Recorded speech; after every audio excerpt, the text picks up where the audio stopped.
id por todo el mundo y predicad el Evangelio a toda criatura. Ven a nuestra congregación, ubicada en la calle 47, número 2320, Nuevo Sotomayor. Martes y jueves, 7 p.m. y los domingos, de 7 a.m. a 10 a.m. Bienvenidos, los esperamos. Nuevamente estamos con ustedes de la Iglesia Jesucristo, el verdadero camino, trayendo una palabra, un mensaje para que cada uno de nosotros vivamos en armonía, en paz, para con cada uno de nosotros y con los demás. Vamos a orar y vamos a darle inicio a la enseñanza de este día de hoy. Amado Dios, soberano Cristo, Rey del universo, gracias Dios bendito, porque tú eres grande, porque tú eres hermoso, y porque para siempre es la bendita misericordia de nuestro Dios y nuestro Padre Celestial. Gracias Dios amado, gracias Dios eterno, gracias soberano Cristo. Gracias por bendecirnos, gracias por levantarnos cada día, Señor, para vivir las misericordias, para vivir las bondades de un Dios eterno, de un Dios soberano. Gracias, divino Salvador, porque tú eres mi Rey, mi Señor y mi Redentor. Bendice al pueblo que nos escucha en este día de hoy. Gracias, Señor, por su palabra que nos anima, que nos fortalece y que nos ayuda a vivir confiados, esperando el día de nuestro gozo, el día de nuestra salvación, el día, Señor, de nuestra redención, como dices tú, Señor. Estamos viendo el cumplimiento de muchas cosas, Señor. El cielo se prepara, Señor, para dar cumplimiento a lo que dice su palabra. La tierra ruge, la tierra gime, como dice el apóstol Pablo en Romanos, Señor. Pero nosotros estamos, Señor, preparándonos para irnos al reino, Señor, para ser guardados, para ser protegidos de la ira de nuestro Dios y Padre Celestial. No solamente de la ira del Padre, sino también la ira del Hijo.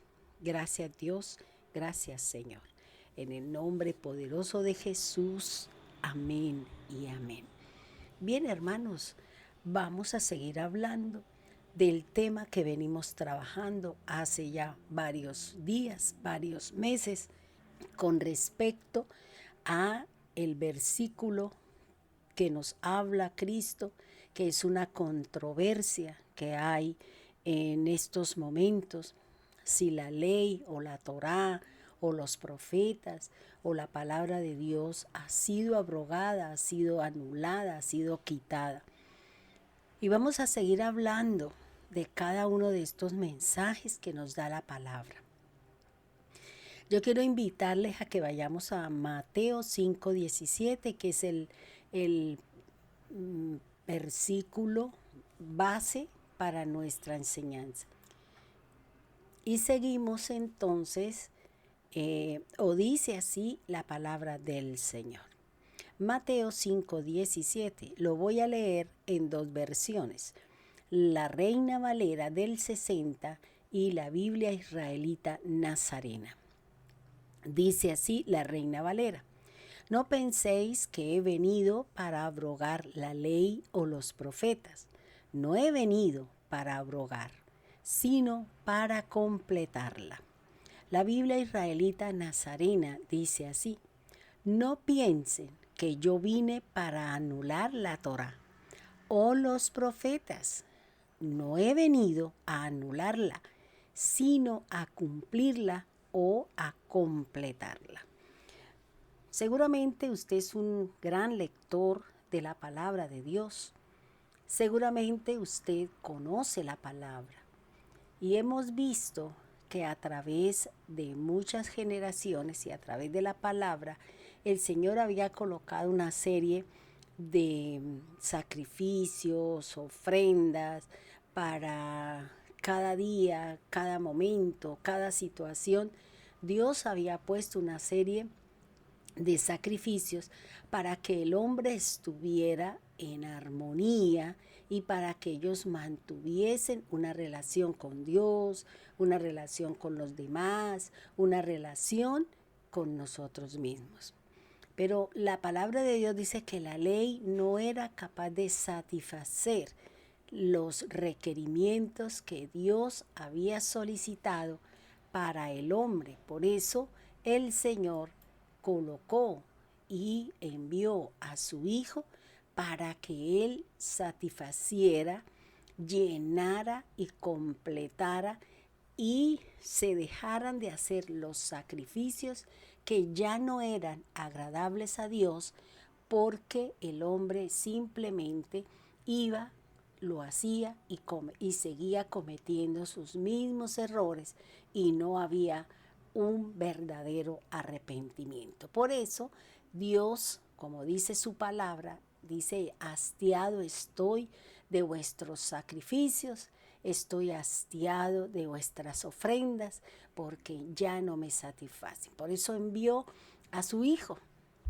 envió a Cristo en forma de, lo encarnó en el vientre de María y lo puso acá para que el Señor cumpliera con todos los requisitos y que ya de una vez y para siempre todos los sacrificios, ya ninguno tiene validez delante del Señor, sino solamente la obra expiatoria de Jesús. Por eso no hay necesidad de hacer rituales, no hay necesidad de hacer sacrificios, no hay necesidad de lacerarse, no hay necesidad de nada, simplemente creer en la obra expiatoria, creer que en el Dios único y verdadero, creer que Dios envió a su Hijo para obtener la vida eterna, como nos enseña nuestro Maestro. Definamos entonces, nosotros en tiempos atrás hemos hablado sobre la ley y yo les hacía la pregunta: ¿está abrogada la ley? Fíjese que la Biblia me dice que no. Cristo dice que no, que Él no vino a anular la Torá. Él no vino a anular las cosas que hablaron los profetas. Él simplemente vino a colocar lo que le hacía falta a la ley para hacerla perfecta, para que Dios se sintiera complacido con todo lo que Él había y deseaba de nosotros los seres humanos. Definamos entonces qué es la ley. La ley es un conjunto de normas, reglas, principios, ordenanzas, preceptos, mandamientos, edictos, estatutos. Eso es lo que forma la ley. Vuelvo y les repito que muchas veces nosotros, cuando se nos habla de la ley, de una vez nos vamos para el antiguo pacto. Nos vamos para la antigüedad y creemos que la ley ya no tiene vigencia, y si la ley no tiene vigencia, entonces ¿cómo sostenemos lo que nos dice el nuevo pacto? ¿Cómo sostenemos la obra de Cristo? Es como si la persona que hace casas o edificios o puentes, lo primero que tiene que colocar es la base. Aunque la base no se vea, es lo que va a sostener la parte exterior, lo que nosotros vemos y la funcionalidad que se le va a dar a eso que se construyó. Es igual. Por eso Pablo dice que el antiguo pacto es sombra y figura de lo que había de venir.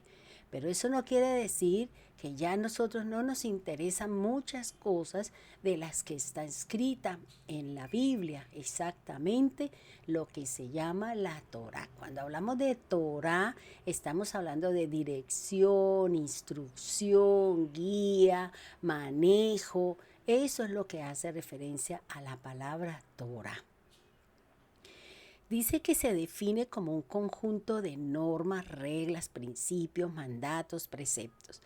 Ya nosotros tuvimos la oportunidad de estudiar los mandamientos Y yo les invito a nuestras redes sociales, en el YouTube, a nuestro canal, a nuestra página de Jesucristo, el verdadero camino, y ahí usted va a encontrar las enseñanzas acerca del mandamiento, acerca del precepto que Dios le dio a Abraham para iniciar el plan de salvación y empezar un pueblo. Antes de Abraham, todos eran iguales, todos tenían las mismas cosas. Pero con Abraham, que el Señor lo sacó de Ur de los Caldeos, lo sacó de una tierra idólatra de la Babilonia y lo llevó, lo pasó al otro lado del río Éufrates, y eso es lo que hace referencia a la palabra hebreo. Hebreo quiere decir uno que pasó el río, que viene lejos, al otro lado del río. Abraham era de uno de los hijos de Noé, exactamente de Sem. Viene de allí, de los semitas, viene nuestro padre Abraham. De allí viene, aunque su parte, su fe era gentil. ¿Por qué era gentil? Porque tenía idolatría, porque practicaba idolatría. En el libro de Josué, la palabra de Dios dice que Taré era idólatra, porque él era el que hacía los ídolos, muñequitos y todo eso, y se inclinaba. Por eso Dios tuvo que sacar a Abraham de la idolatría, de una tierra contaminada, de unas creencias erradas y equivocadas que se tenía en ese momento. Dios lo sacó, lo pasó, y el hecho de haberlo pasado por el río hizo que él tuviese un nuevo nombre. Abraham se llamó el hebreo cuando nacieron los hijos de Isaac, que fueron Jacob e Esaú, y ya en Esaú se llaman israelitas. Por eso hay que analizar todo este tipo de cosas para poder entender lo que nos enseña la palabra del Señor.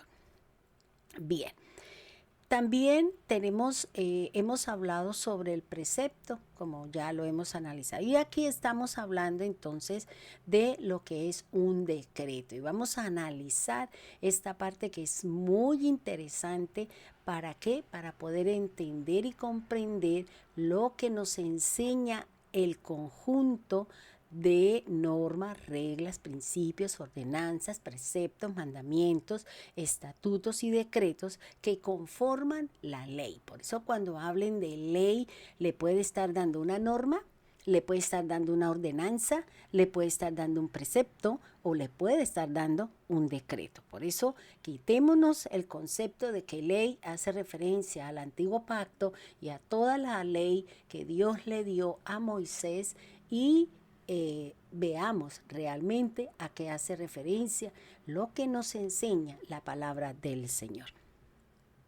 Cuando hablamos de mandamientos, son cada una de las palabras que Dios dio a Moisés en el monte Sinaí, tales como amar a Dios con todo. ¿Qué es todo?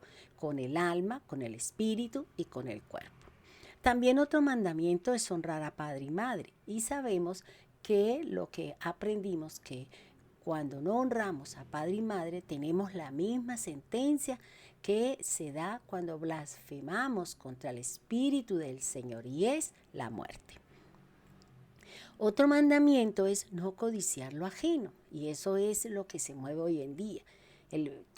La gente quiere lo que tiene el vecino, quiere la esposa, quiere el esposo, quiere la casa, quiere el carro, quiere la fama, quiere el dinero que tienen los demás. Porque nosotros siempre queremos parecernos a los impíos, queremos parecernos a aquel que peca, que roba, que mata, que hace. Algunos se quieren parecer a ellos y no estamos buscando con la palabra nuestra semejanza con Dios y nuestra imagen con el Señor.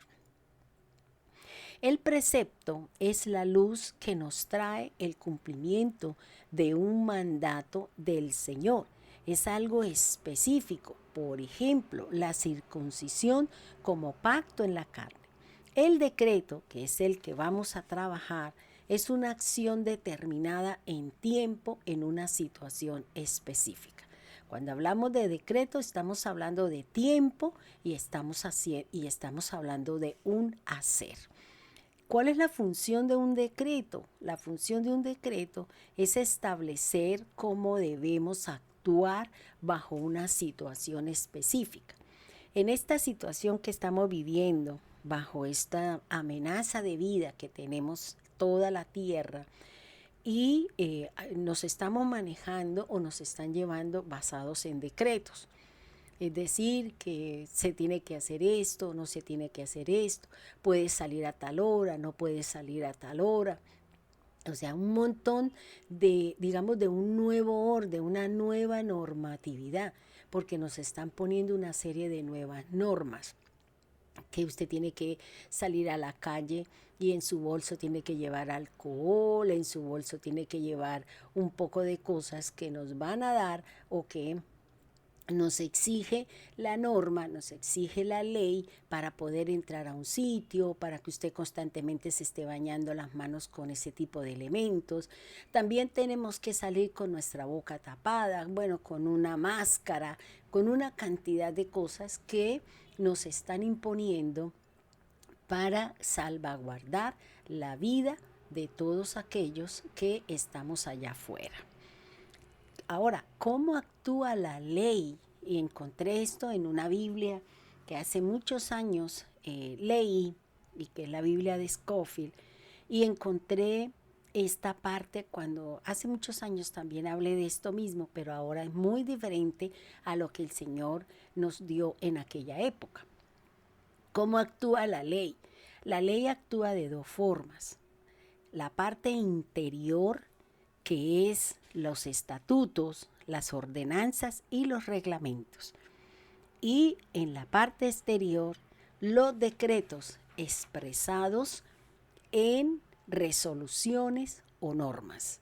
Entonces fíjese, y esto lo aprendí por el pastor, que en ese momento estaba en una situación y alguien le enseñó esto. Entonces cuando él me habló eso, yo lo apunté y yo dije, vea qué bueno. O sea, la ley del Señor son uno, para nuestro trato interior y también para nuestra parte exterior.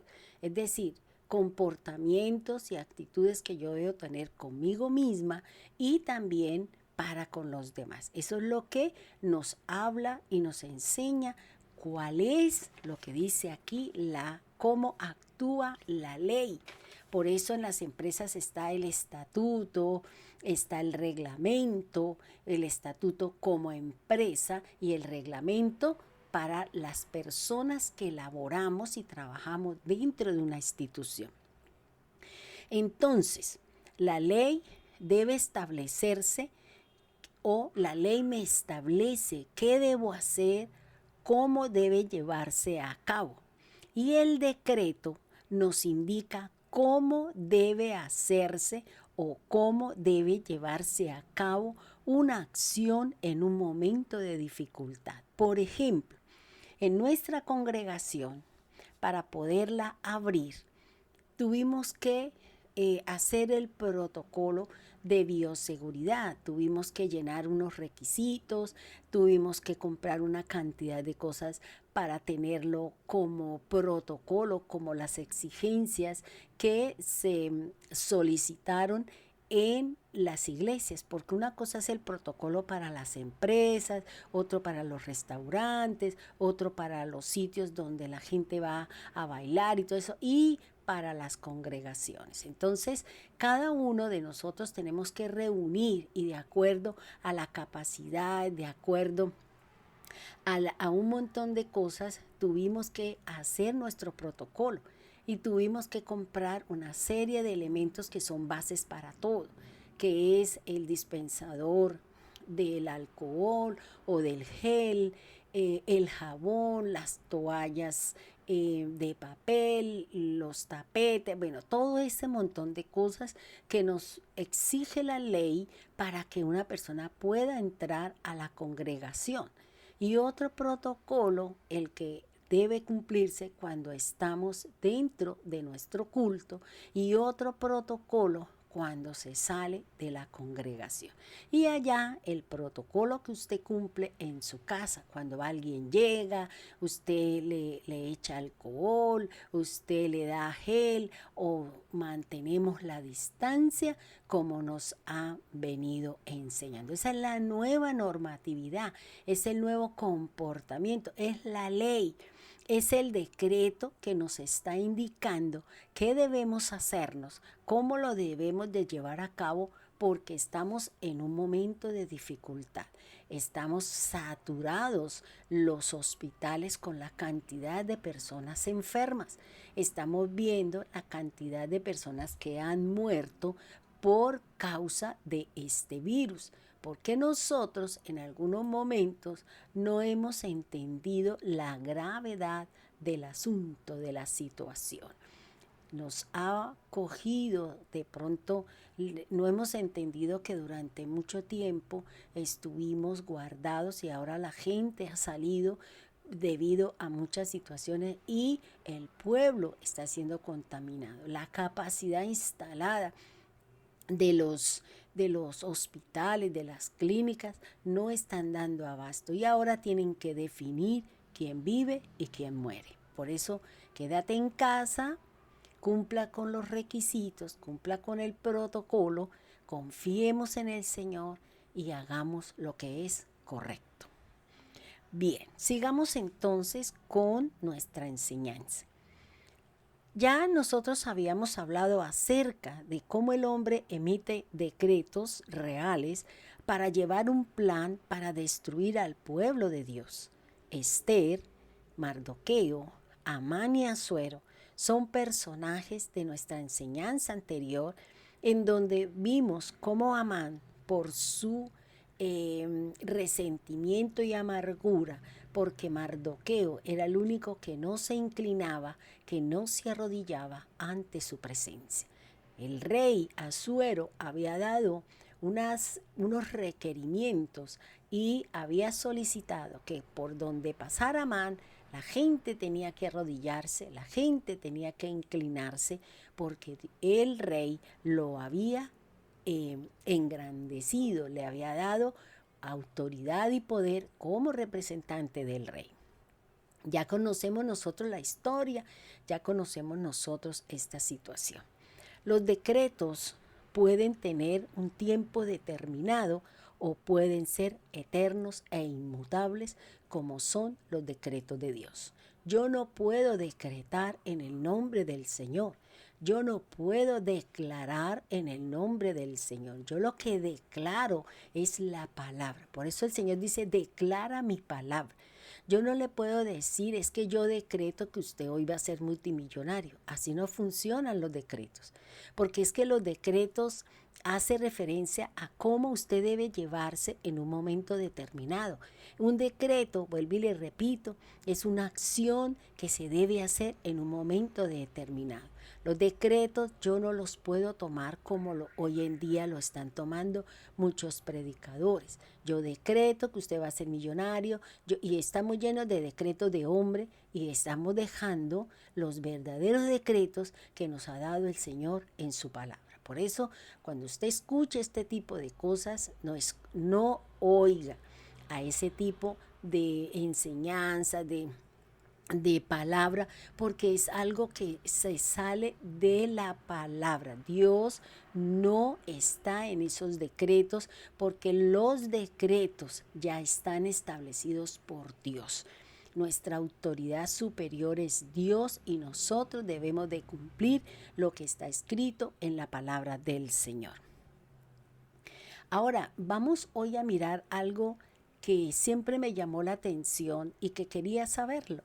Y por eso lo he estudiado y lo he puesto acá en una investigación y quiero enseñarle a usted porque a lo mejor nos va a tener un poquito más de luz y de claridad sobre algunas cosas que todavía para muchos de nosotros son sombras, son figuras, no entendemos, no comprendemos, lo leemos y pasamos por alto. Yo quiero invitarle a que vayamos, así como vimos el decreto real del rey Asuero sobre los judíos de matarlos y vimos la intervención de Esther Vimos todo eso en nuestro nuestro culto anterior. Estudiamos ese decreto de que el hombre puede hacer decretos para destruir al hombre. El presidente puede hacer decretos como las diferentes situaciones. Decretó cuánto se le va a subir el salario a los empleados y cuánto se va a subir el salario a su parte política, a todos aquellos que no son iguales, no son equitativos, así como el decreto que Amán le hizo firmar a Suero para acabar con el pueblo de Dios, era algo que él quería. ¿Por qué? Porque tenía odio sobre el pueblo del Señor. Bien. Colosenses 2:14. Dice así la palabra del Señor: anulando el acta de los decretos que había contra nosotros, que nos era contraria, quitándola de en medio y clavándola en la cruz. Versículo 15. Y despojando a los principados y a las potestades, los exhibió públicamente, triunfando sobre ellos en la cruz. Desarrollemos entonces el tema sobre el acta de los decretos que Cristo anuló. Fíjese que Cristo anuló unos decretos con un acta. Y aquí el apóstol Pablo le está enseñando a los de Colosa qué fue lo que pasó en la cruz. Y aquí vamos a analizar y vamos a mirar cuál fue ese decreto, qué fue lo que él anuló, qué fue lo que él dejó sin piso, sin vigor, y que ahora eso ya no tiene vigencia porque fue anulada por Cristo. Tomemos algunos conceptos que nos van a dar luz sobre lo que Pablo nos quiere enseñar. Cristo es muy claro en Mateo 5:17, que no vino para abrogar la ley ni los profetas. Él vino a dar cumplimiento a las disposiciones de Dios cuando se pecó en desobediencia al mandato de Dios. No comerás del árbol porque ciertamente morirás, dice la palabra.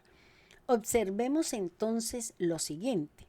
Primero, anulando el acta de los decretos que había contraria contra nosotros. Así como Amán hizo firmar un decreto según la ley de Persia, según la ley media, que no se podían anular, que no se podían cambiar. Se dijo, se escribió, se selló con el anillo del rey y no había forma ni manera de cómo anularlo, dejarlo sin piso o simplemente que no le dieran vigencia. Por eso Amán fue muy astuto en decirle según la ley de Persia y según la ley de Media, que no admitía este tipo de cosas. Tomemos entonces la primera palabra, y la primera palabra es anular. Cuando hablamos de anular es terminar, cancelar con algo de manera abrupta y quizás de una manera inesperada. Fíjese que sale un decreto que no pueden salir de tal hora a tal hora. Y después de pronto, debido a las situaciones, sale otro decreto de nuestras autoridades, sea el presidente, el gobernador, sea el alcalde, que son las máximas autoridades de nuestras regiones, y ellos son los que están quitando, poniendo, dejando sin piso y dan por terminado el otro y ahora dan vigencia. ¿Cuándo se da vigencia? Cuando se publica. Por eso siempre dice, ordénese y publíquese. Y desde el momento en que se hace la publicación, en que se da a conocer, desde ese momento cobra vigencia, tiene piso, se tiene que obedecer lo que se habló. ¿Cuál es la otra palabra? Dice el acta. El acta es un documento escrito en el que se relaciona lo sucedido, lo tratado, lo acordado en una junta o en una reunión. También se define el acta como un documento oficial en el que un juez u otra autoridad relaciona y certifica un hecho que presencia o que autoriza. Entonces, esto lo podemos mirar cuando nosotros hacemos las asambleas, sea en su conjunto, sea en nuestra congregación, sea en la empresa, a través de quiénes, de aquellos que forman parte del consejo, que forman parte de estas maneras de cómo llevar el control y el manejo y cómo darle, digamos, como autoridad a un gerente para que tome decisiones, para que determine cosas, para el funcionamiento de la institución. Aquí el Señor nos está hablando y nos está diciendo que había un decreto, había un acta que nos era contraria, que existía sobre nosotros una sentencia de muerte debido a la desobediencia que tuvieron aquellos que estuvieron en el jardín del Edén. Por la astucia del enemigo, por la desobediencia al mandato, es lo que actualmente nosotros estamos viviendo. Recuerde que Cristo vino a salvar el alma, Él no vino a hacer más nada. Él vino a poner nuevamente nuestra alma en dirección a Dios. Él vino a hacer una nueva naturaleza en la parte espiritual, porque el hombre sigue muriendo, el hombre sigue enfermo, el hombre sigue con sus conflictos. ¿Por qué? Porque a menos que nosotros no nos entremos en el cumplimiento del Señor y entremos a conocer al Señor, vamos a seguir con nuestros problemas, vamos a seguir con nuestras inquietudes. Sigamos entonces, dice, anulando el acta de los decretos que había contra nosotros, que nos era contraria. En esta parte del versículo nosotros podemos aclarar sobre el acta de los decretos y podemos ir a hablar sobre qué era esa acta que nos era contraria. Y eso lo que dice el Señor. Fíjese que Pablo lo dice en Colosenses, anula. Y en Efesios 2, versículo 15 y 16, que dice, aboliendo en su carne las enemistades, la ley de los mandamientos expresados en ordenanzas para crear en sí mismo de los dos un solo y nuevo hombre, haciendo la paz. Y mediante la cruz reconciliar con Dios a ambos en un solo cuerpo, matando en ella las enemistades. Miremos entonces, si Pablo dice que anulando el acta, y anular significa terminar, cancelar de una manera abrupta o de una manera inesperada. Cuando hablamos de abolir, quiere decir suspender o dejar sin vigor una ley o una costumbre mediante una disposición legal. Abolir significa derogar, revocar, abrogar, cancelar, rescindir, suprimir. ¿En dónde abolió, quitó, revocó, canceló? En la carne. ¿Qué fue lo que quitó? ¿Qué fue lo que anuló? La enemistad. Eso es lo que el Señor vino a hacer. En su carne anuló las enemistades. Pablo le escribe a los efesios acerca de la obra de Cristo y les dice que fueron eliminadas, canceladas, revocadas en el cuerpo las enemistades. Pero, ¿de qué enemistad nos está hablando Pablo? Específicamente, ¿a qué nos está haciendo referencia? Pues Pablo nos está hablando y nos está diciendo de la enemistad que se formó en Génesis 3:15. Y dice así, y pondré enemistad entre ti y la mujer, y entre tu simiente y la simiente suya. Esta te herirá en la cabeza y tú le herirás en el calcañar. Entonces, ¿qué vino a hacer Jesús? ¿Qué fue lo que clavó en la cruz? ¿Qué fue lo que quitó la enemistad que nosotros teníamos con Dios. Fíjese que el mismo Señor dice, pongo enemistad entre ti, hace referencia a la serpiente, y la mujer. Porque la mujer fue la que desobedeció. La mujer fue la que hizo la división. Cuando obedeció a la palabra de Satanás, ahí hizo una partitura, ahí hizo una división entre lo espiritual y lo carnal, entre la muerte y la vida. Eso fue lo que hizo la obediencia de Eva. Ella, esa actitud tanto de Eva como de Adán, porque no solamente fue Adán, porque Adán también comió del alimento, también participó de la desobediencia de Eva, y por eso los dos se hicieron, no uno, sino se separaron. Por eso el Señor, fíjese que cuando el Señor formó a Adán y Eva, sacó a Eva de Adán, de una costilla de Adán, la sacó y dijo, y él mismo dice, no se separen, no se separen. ¿Por qué? Porque lo que Dios une no lo puede separar el hombre, no lo puede separar una pelea, una discordia, no lo puede separar. ¿Por qué? Porque el matrimonio son uno solo y el matrimonio es hasta la muerte. Si usted se separó, la Biblia dice quédese sin casarse porque Dios no permite segundas nupcias cuando usted ha sido divorciada o separada. Así usted tenga todo en regla, todo en norma, la ley dice que no, la palabra del Señor dice que no, y por eso no puede haber unas segundas nupcias, a menos que cualquiera de los cónyuges muera. Ahí sí usted queda soltera, como lo dice Pablo, y ahí sí usted puede casarse nuevamente. Antes no, porque usted estaría en adulterio. Dice la palabra del Señor.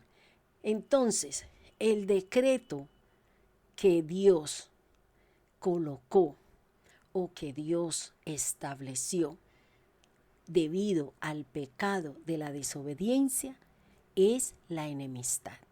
Y dice, y pondré, está hablando de algo futuro. ¿En qué puso enemistad? Puso maldición sobre la serpiente.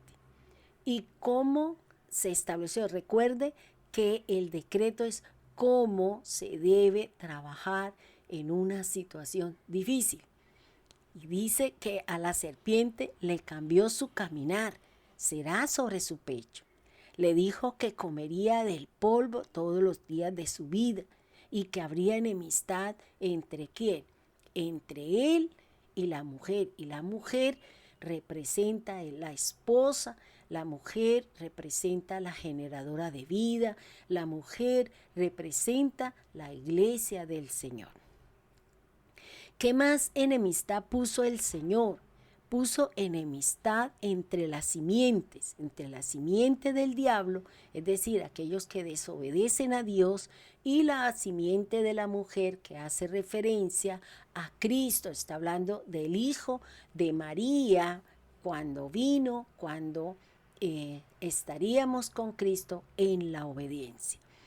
La consecuencia de la mujer debido a la obediencia y a la desobediencia a Dios, entonces fue multiplicar en gran manera los dolores de sus preñeces, parir con dolor, y que la voluntad de ella fue sometida al varón y tendría señorío sobre ella el mismo varón. También puso enemistad en el hombre por causa de la desobediencia al mandato de Dios y también la obediencia a la mujer. ¿Qué le puso sobre el hombre? ¿Cuál fue ese decreto? Maldita será la tierra, dolor en su trabajo, producción, lo que haga será muy difícil de alcanzar lo que quiere, comerás el fruto con sudor, volverás al polvo de donde fue tomado. Entonces, ¿qué fue y cuál era lo que Cristo vino a eliminar en nosotros en la carne? La enemistad. La palabra enemistad es una palabra que viene de una raíz hebrea que significa enemigo. El Señor designa al diablo como Satanás, serpiente antigua, y lo designa como ¿qué? Como enemigo. Miremos lo que dice Mateo, de Mateo 25 y Mateo 28. Dice así: pero mientras dormían los hombres, vino su enemigo y sembró cizaña entre el trigo y se fue. Y él les dijo: un enemigo ha hecho esto. Y los siervos le dijeron: ¿quieres pues que vayamos y arranquemos? Y el Señor, ¿qué le dijo? No, deje que las dos cosas crezcan al mismo tiempo. Y cuando venga la siega, se separará el malo del bueno y cada uno recibirá su cosecha. Ahora, la Biblia me está hablando de un enemigo.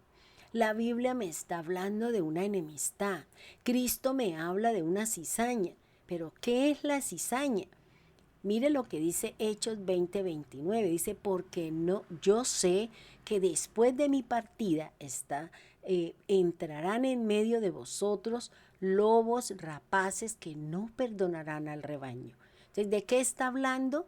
De los mentirosos, de aquellos que vienen a enseñar cosas que no están en la Biblia, de aquellos que ponen a hacer al pueblo rituales, obras, y que le están enseñando que si usted no se circuncida la carne, usted no es salvo. Otros dicen que si usted no diezma, usted no es salvo. Otros dicen que si usted no hace ciertas cosas, usted no es salvo. Es salvo aquel que el Señor llamó a su salvación. Y Dios buscará, sostendrá y hará todo lo que está a su alcance para que usted llegue al final del propósito del Señor, y es su salvación. Fíjese que dice que llegarán estos lobos rapaces. Llegan los falsos maestros, los falsos apóstoles, los falsos profetas, los falsos evangelistas. Pablo está diciendo que traen un evangelio diferente, pero él mismo dice: no es que sea un evangelio diferente, sino es que le han añadido, le han puesto algo, le han quitado lo que es de Dios y han puesto una doctrina de hombre o un mandamiento de hombre, es lo que está diciendo el Señor. Judas 8 dice: no obstante, de la misma, también estos soñadores mancillan la carne, rechazan la autoridad y blasfeman de las potestades superiores. Entonces fíjese que la cizaña es aquellos que traen, es que Dios me mostró un sueño y el sueño no tiene nada que ver con la escritura. Y es que Dios me dijo que yo sí podía casarme, y no, la Biblia es muy clara. O sea, si sus sueños y las cosas suyas se salen de la Biblia, no son suyas, no son de Dios, no es lo que Dios quiere para usted. Por eso es importante preguntarle al Señor. Cuando usted tenga un sueño, no diga usted qué cree, no, es que no es lo que diga el vecino, no es lo que diga su pastor, es lo que Dios le quiere enseñar a usted. ¿Y a quién le corresponde? Pues a usted preguntarle al Señor a qué hace referencia ese sueño, a qué hace referencia esa situación. Yo no estoy diciendo que de pronto Dios no le pueda dar un sueño para alguien, porque claro que sí, porque están los sueños proféticos. ¿Ya? Por ejemplo, a mí Dios me ha dado muchos sueños, y cuando yo se lo cuento a la persona, esas cosas han sucedido. A mí Dios me ha dado muchas visiones, y esas visiones se vienen cumpliendo. Entonces yo siempre le digo al Señor: si es suyo, certifíqueme, confírmeme que realmente ese sueño, esa visión, esa palabra es para la persona que usted quiere que yo la hable, que yo la diga.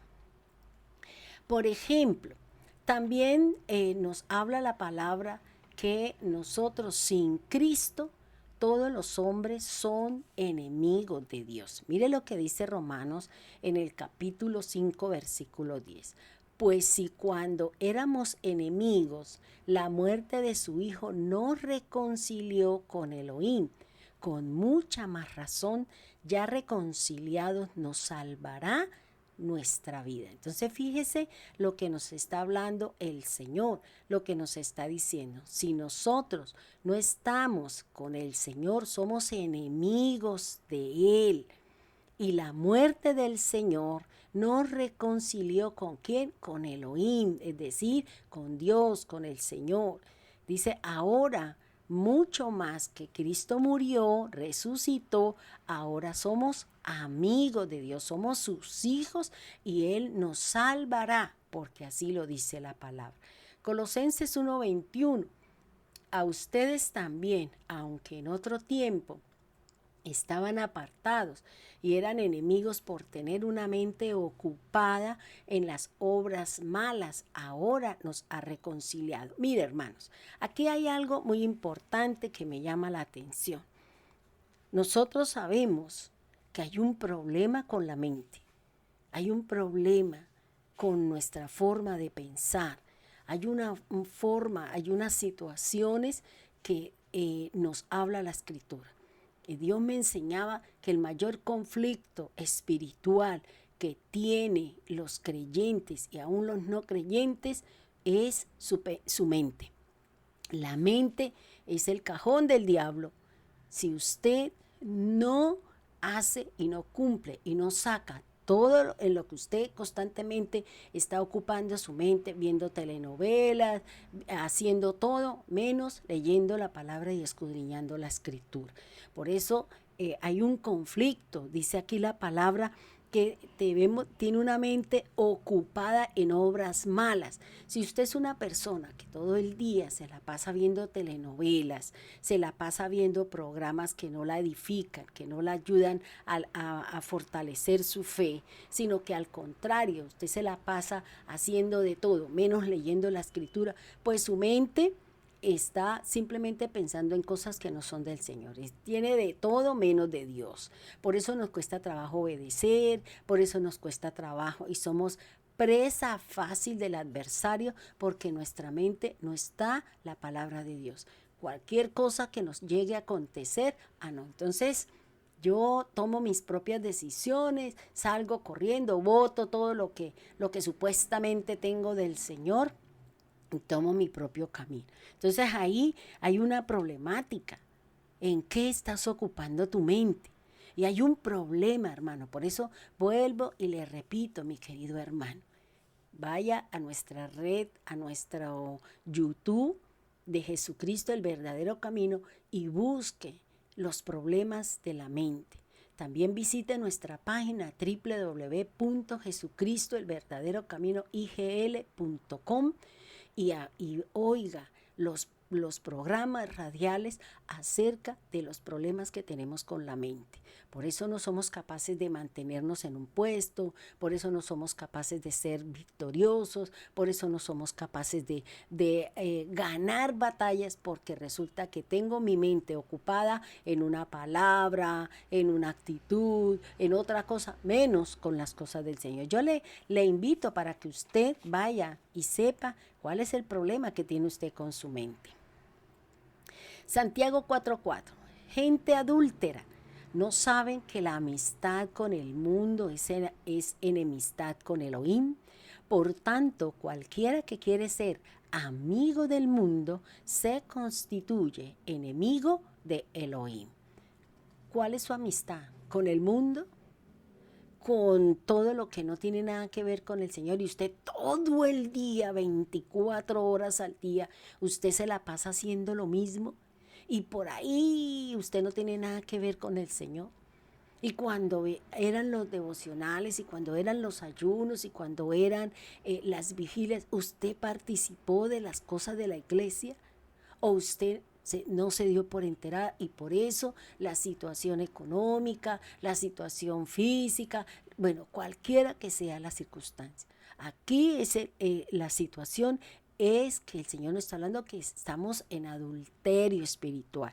¿Por qué? Porque queremos tener amistad con el mundo, queremos tener amistad con aquel que me aparta, que me separa, que me llena la cabeza de cucarachas, que me llena la cabeza de todo, menos de las cosas espirituales que me van a llevar a mí a ser un victorioso. Por eso, hermano, dice, si usted es amigo del mundo, usted es un enemigo de Elohim.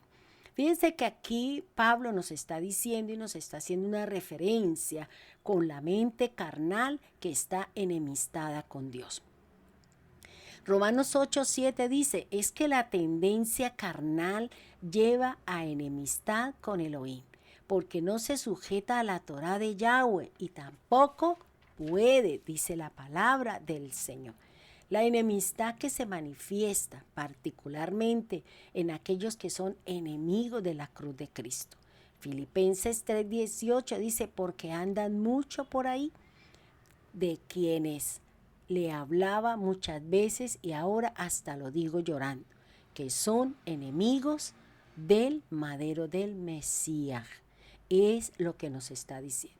Si usted, vuelvo y le digo, todo el día se lo pasa haciendo de todo, menos leyendo la palabra, orando, ayunando, cantando. Recuerda, hermanos, que vamos a entrar en un tiempo de oscuridad. El hecho de que haya habido este eclipse hace unos días atrás nos está diciendo que el mundo entrará en un tiempo de oscuridad y que nosotros somos los que vamos a dar luz, los que vamos a estar sostenidos de la mano de la luz de Cristo, de la palabra, porque si no nos iremos al piso. Seremos derrotados, derrocados, tumbados y terminaremos seguro no en una condición adecuada como lo dice la palabra. Si usted de los que tiene amistad con el mundo, haciendo de todo, menos dedicado a la palabra, menos dedicado a la escritura, entonces usted es un enemigo de la cruz de Cristo.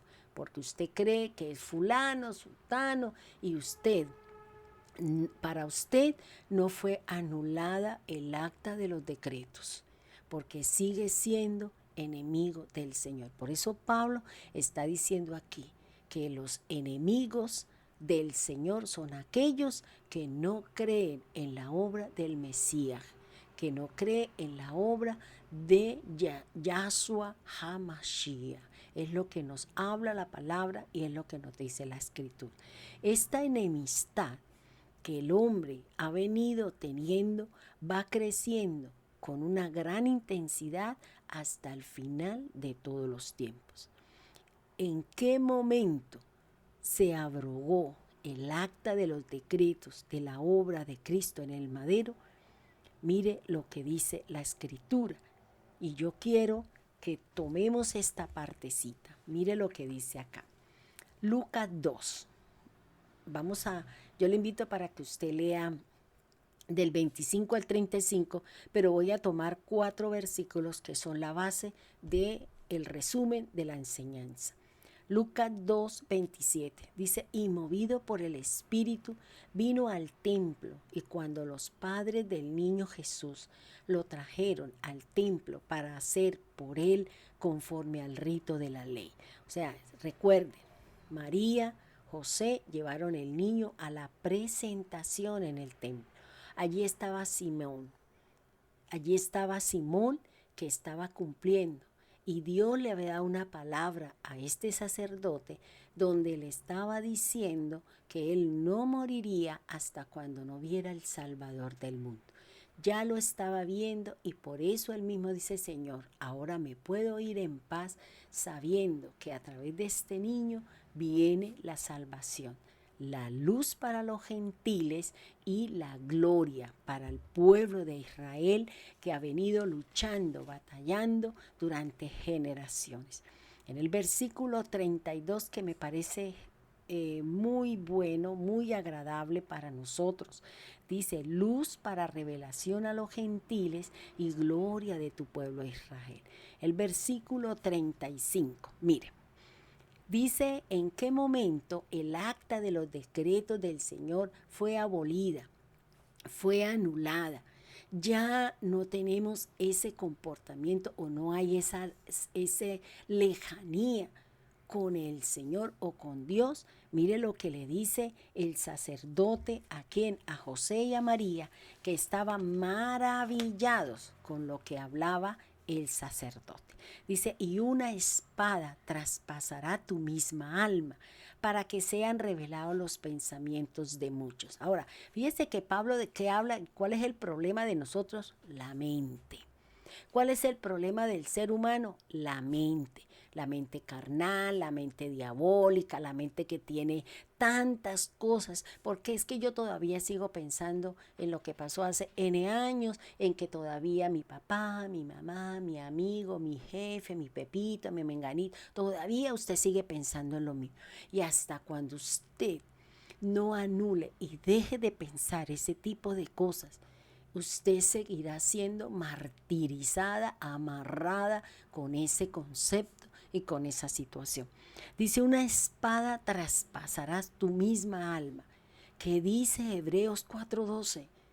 La espada es ¿qué? La palabra. Hasta cuando usted no coja la palabra, se la unte, se la coma, se la haga lo que tiene que hacer con la palabra de Dios, usted seguirá siendo presa de todo ese montón de cosas. Dice, para que sean revelados los pensamientos de muchos. Cuando el Señor Jesús, en Juan 19:34 dice, pero cuando uno de los soldados le abrió el costado con una lanza y al instante salió sangre y agua. O sea, ¿en qué momento se abolió la enemistad? ¿En qué momento se abolió el decreto, el acta de los decretos para el hombre, para la tierra y para todo? Cuando Cristo fue traspasado. ¿Para qué? Para que ahora entremos nosotros a tener una nueva mente ocupada en las cosas de Dios, unos nuevos sentimientos que vienen y provienen de Dios, y viene nuestra lucha y nuestra batalla con nuestra voluntad. Estamos luchando por una fe, estamos batallando por nuestros sentimientos y estamos batallando con nuestra carne. Pero ya no hay enemistad con Dios, y el solo hecho que no haya enemistad con Dios, podemos ganar, podemos batallar y podemos ser conquistadores de mi alma, y podemos establecer mi fe basado en la Escritura, y podemos ganarle nuestra batalla a nuestra carne. Es lo que me dice la palabra, es lo que me está enseñando la Escritura, mi querido hermano y mi querido hermano en Jesús. Es importante que usted y yo miremos, analicemos lo que nos está diciendo la palabra del Señor, lo que nos está diciendo el mismo Señor a través de la Escritura. Yo le quiero invitar para que usted empiece a dejar que la palabra del Señor traspase su mente, que se quite ese pensamiento que persevera en usted y que es un argumento para no buscar de Dios. Es un argumento para no salir a buscar del Señor, a cumplir la palabra, a establecer la palabra como su base, como su fundamento y como la herramienta o el arma para poder vencer ese pensamiento y esa mente que muchas veces nos la gana con nuestros pensamientos. Hemos llegado al final de nuestro programa. Dios la bendiga grande, rica y abundantemente. Y muchas bendiciones para todo aquel que quiera volver en amistad con el Señor. No siga siendo amigo del mundo. Hágase enemigo del mundo y vuelva en amistad con Dios, y tendrás paz, tendrás oro, tendrás todo lo que nos dice Job a través del mensaje cuando ha pasado su proceso de prueba, y ahora nos da unas grandes enseñanzas a través de la palabra. Dios le bendiga, Dios le guarde y Dios haga resplandecer su rostro sobre cada uno.